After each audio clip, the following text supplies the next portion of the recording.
Welcome back to Gonagain. Today we're at my oldest daughter's house. This is Becca Lynn, also known as Samurai Mama on YouTube. Link down below in the description. And I was asked about how we built her king-size bed in the back of her trailer. And I thought, well, that might be interesting because we built it lightweight and strong. So we're going to show you that today.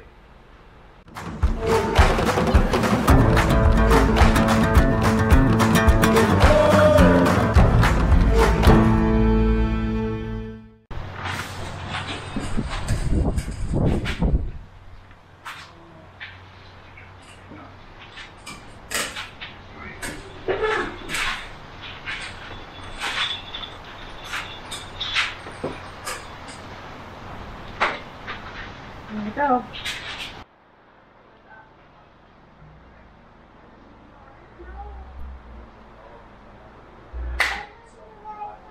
We originally built this bunk a couple of years ago with the intent of hauling ATVs in the back or something.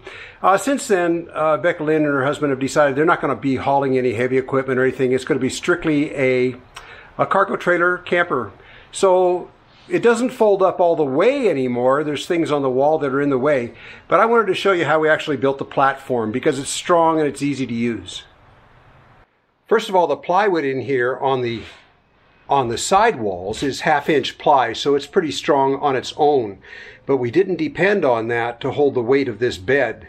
We did use it or depend on it just to hold the hinges down here on the bottom, but we used door hinges.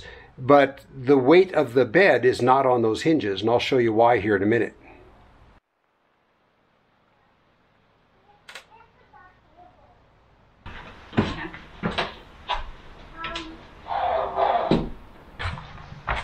First thing to tell you about the construction is we did use 2x4s here, except I run them through the table saw and squared off the edges. And the reason I did that was to provide a nice square edge between this plywood top and the 2x4 for gluing, because this is all glued and screwed together. It doesn't take that much longer to glue it, but it's not coming apart easy. And then there are 2 braces in the center of this 1/2 here, so you can see what it looks like there. And then this is a hinged piece of plywood that folds down. It's loose and it folds down on its own. Let me get underneath here and you can see the hinges. Just a hinge at each one of those cross braces. And the reason for doing it this way is because when that folds down, it takes the entire weight of the bed, and the bed is on the edge of the plywood on these braces and not on a spindly 2x2 leg or something like that. So watch what happens when we fold it down. I'm sure you know, but I want to point out how it takes the whole load.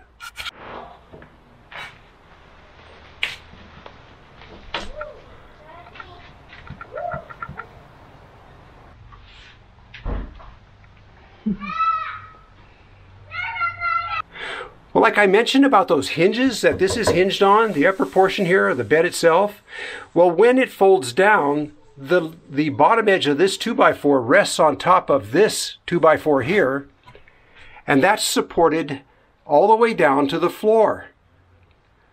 So the weight of the bed is not resting on those hinges. Yeah, there's different things you can do in here for sure. Lots you can do. Yeah. Yeah. That's the nice thing about these cargo trailers, though, is that you can change them to suit yourself at any time. They're not. At any time. Well, you're kind of like never done, you know. I'm always thinking, what else can we do? Because as the kids grow, we need different arrangements in here. What makes the most sense? What's going to possibly give us more room? What are we going to be using this for in the future? And what makes things easier? Yeah. Yeah, exactly. Well, the really cool thing about cargo trailers is at any time, if you want to change something around, you can. You're not going to destroy anything. If you get tired of the floor layout, it's just a matter of redoing it. For example, my daughter and her husband have decided the king-size bed is a little too large for them now because they've got the 2 kids, and they need to create some more floor space and do something different with the bunks. So they're going to be doing that in the near future, but no big deal. They built it the way it is, and they can change it at any time they like. One thing I noticed on Becca Lynn's trailer was she had this really nice patio screen that she bought off of Amazon. Is that where you got it? Yes. And it's heavy duty. Nice thick stuff. It's not that chintzy stuff at all. And it overlaps in the middle a little bit. And this is a 7-foot wide trailer. That's a nice thing. Well, are there better ways to do this? I have no doubt. Are there easier ways? Sure, there must be. This is just the way we did this one. Hope you liked the video. If you did, please like, share, and subscribe. And you know the drill. We'll see you around.